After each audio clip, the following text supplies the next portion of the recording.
Après cela, à la question numéro 2. On nous avait demandé proposer le pKa du couple acide méthanoïque bar-ion méthanoate qui vaut 3,8 et demander de comparer la force des acides et la force des bases. Donc, je vais revenir reprendre l'axe. Donc, pour les acides, je fais une flèche qui vient vers l'arrière et pour la base, les flèches vont vers l'avant. Donc, ici, c'est dans ce sens que les acides sont de plus en plus forts. C'est lorsque les pKa sont en train de devenir de plus en plus petits. Et pour les bases, c'est quand la flèche part de l'avant. Quand les valeurs de pKa augmentent, la base devient de plus en plus forte. Donc, nous allons classer les pKa. Pour l'acide méthanoïque, ça c'est ACOH. Et l'autre couple, c'est HCO- pour la base. Et le pKa de ce couple, c'est 3,8. Et le couple que nous venons d'étudier, l'acide, c'est NH4+, la base, c'est NH3. Avec un pKa qui vaut 9,2. Donc, avec cet axe que nous avons, si on veut comparer les deux acides, celui qui est là, qui tend vers la flèche, est l'acide le plus fort. Et pour les bases, c'est la base qui tend vers la flèche qui est la base la plus forte. Donc là, c'est en fonction des pKa croissantes. Et pour les acides, c'est quand les pKa sont décroissantes qui deviennent de plus en plus forts. Donc nous pouvons répondre à la question en disant que l'acide ACOH est plus fort que l'acide NH4+. Pour les bases, c'est pareil.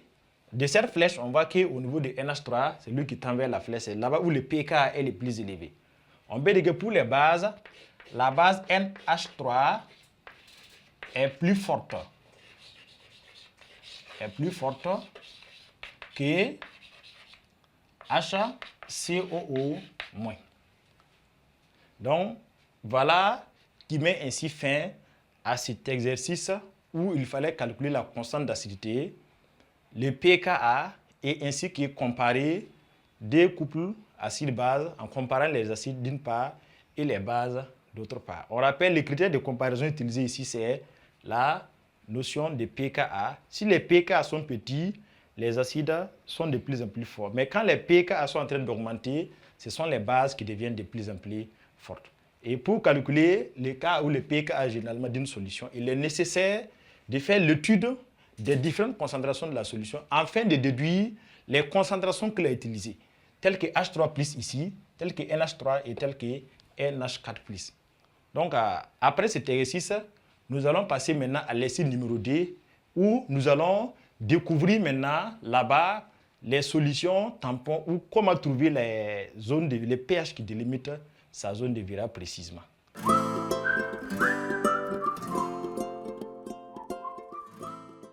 Donc, nous lisons l'exercice D maintenant. Exercice D, on verse dans une solution de pH égale à 2,4 quelques gouttes d'indicateur coloré H-in. Le couple H-in bar in- a un pKa égal à 5,1. La forme acide de cet indicateur coloré est rouge.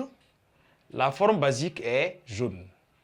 Une solution contenant quelques gouttes de cet indicateur coloré apparaît rouge si H-in est supérieur à 10 in- et jaune si in- est supérieur à 10 fois H-in. Quelles sont les valeurs du pH qui délimitent la zone de virage? Donc, détermination des valeurs du pH qui délimitent la zone de virage. Exercice D maintenant. Exercice D. Petit 1. Donc, il y a deux valeurs du pH.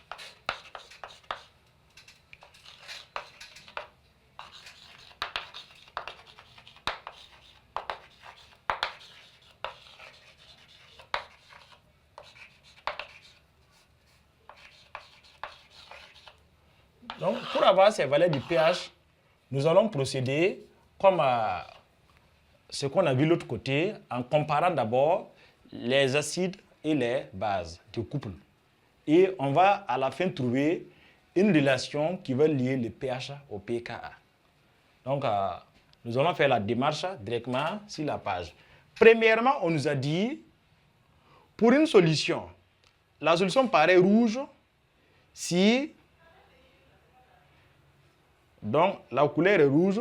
Si H in est supérieur à 10 in moins, on va écrire d'abord le couple avant de commencer. H in, réaction avec l'eau. Donc ici, on a noté l'indicateur, la forme acide, c'est H in. Et sa réaction avec l'eau, H va aller sur l'eau, H plus pas sur l'eau.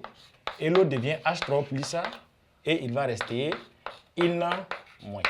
Donc voici l'acide du couple et voici la base. Et on dit bien qu'ils sont de couleurs différentes. Nous allons écrire la relation pH-pKa. Donc pH va donner alors pKa plus log, puisque la formule c'est plus log de base sur acide. Donc la base ici c'est in moins et l'acide c'est H-in. Donc ces apprenants, de là on va exploiter la relation qu'ils ont proposée pour voir qu'est-ce que nous allons avoir la relation qui va lier pH au pKa. Donc premièrement on dit que c'est rouge, la couleur de l'acide. Si H-in, la concentration est supérieure à 10 fois la concentration de in-, qui est la concentration de la base.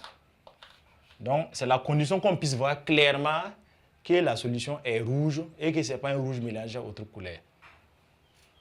Donc, nous allons chercher à tendre vers cette expression où on va avoir in- sur H-in, ensuite continuer. Donc, on va tout de suite chercher les rapports en envoyant in- de l'autre côté. Donc, H-in sur la concentration de in- sera supérieure à 10. De là, on va inverser. C'est comme ce qu'on appelle le côté. On va inverser ici. L'inversion va nous donner alors in- monte en haut, H-in vient en bas